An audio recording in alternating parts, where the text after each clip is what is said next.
Hey guys, what's going on? My name is Vic. In today's video, this, which is a GoPro Hero 9 Black, versus this, which is a Manfrotto gimbal. Yeah, I know, Manfrotto, the people who make epic tripods, well, they're making gimbals. Either way, we're going to see how the stabilization compares up the GoPro Hero 9 Black and this, which has got the Sony a6600 on it with a cage, which is a pretty heavy load.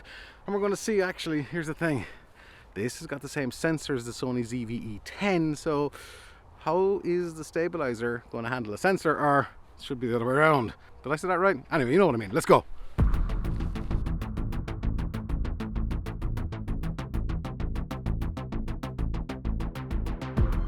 So, this is the GoPro Hero 9 Black, which, what is it with me in trains?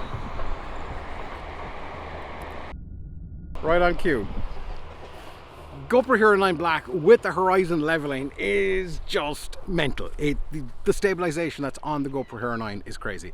This isn't going to be on a gimbal. This I'm just going to hand hold. 4K 24, shutters on auto, maximum ISO is 200. Let's go see how this handles everything.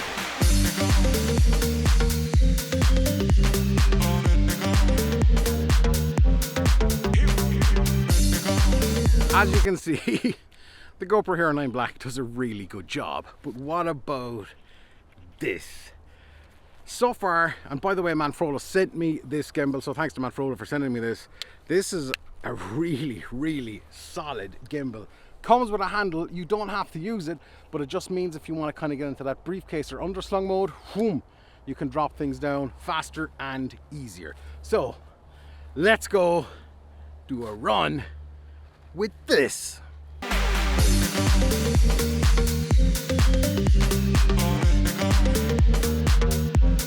I've actually been playing back the footage here because I'm really curious. I don't want to wait to get back to the studio to see how this does. I gotta say, I'm blown away. Like, I use a DJI Ronin on a regular basis, and this is as good as that, if not better.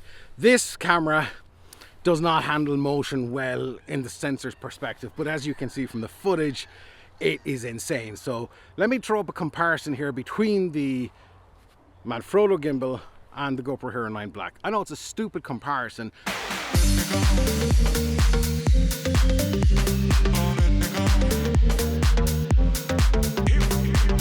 There's a big, huge difference between something like the GoPro Hero 9 Black and the Sony a6600 on a gimbal.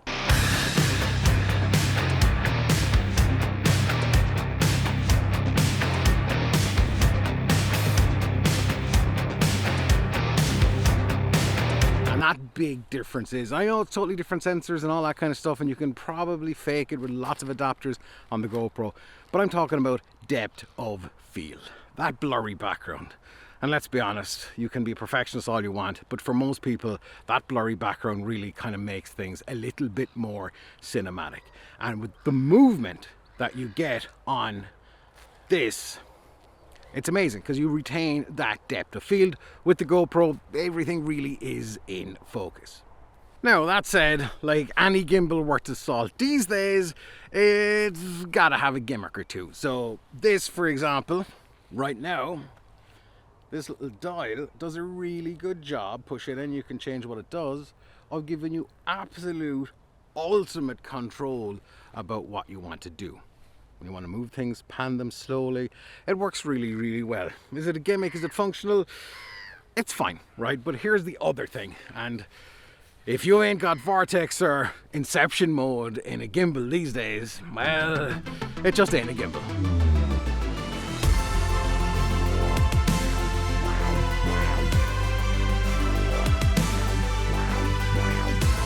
The one amazing thing about this inception or vortex mode on this Manfrotto gimbal is the fact that it just keeps going.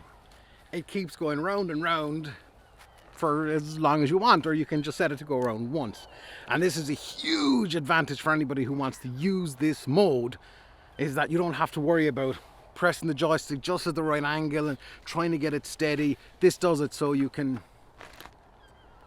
do whatever you want. This is genius and leaps and bounds ahead of any other vortex mode I've seen in any other gimbal. So thumbs up on that Manfrotto. Now, that said, vortex mode is a gimmick, so use it sparingly.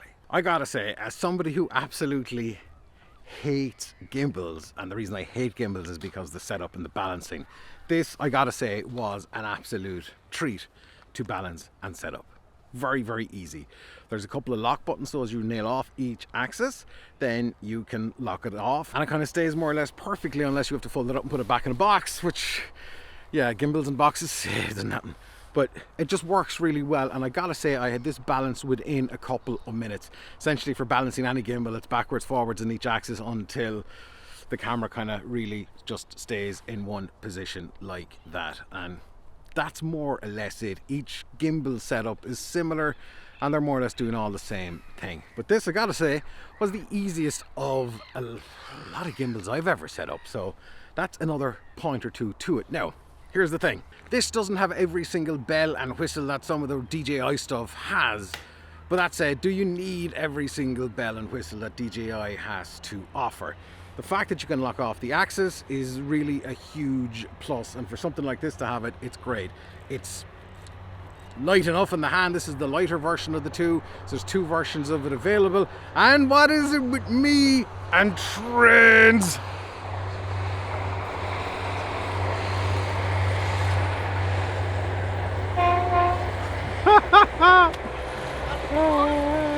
Did you get him to honk? Anyway, where was I? So yeah, I mean, there's a lot of bang for buck with this. The handle is kind of a good accessory to have, and with a lot of these gimbals, sometimes it can be very hard to get footage just right, because you still have to do that ninja walk, which is a little bit, you know, monkey-like and stuff. But with this, it is very forgiving, which I found to kind of blow my mind. You've seen the footage out of this. There's not a lot of work to get really smooth footage out of this Manfrotto gimbal, and that's another plus. So I gotta say, I'm very impressed with this. For somebody who just has a general dislike of gimbals, this one is really good. Speaking of really good, that video right here is really good for you. I think you'll really like it, and I'd like it if you'd like it, and hit the subscribe button.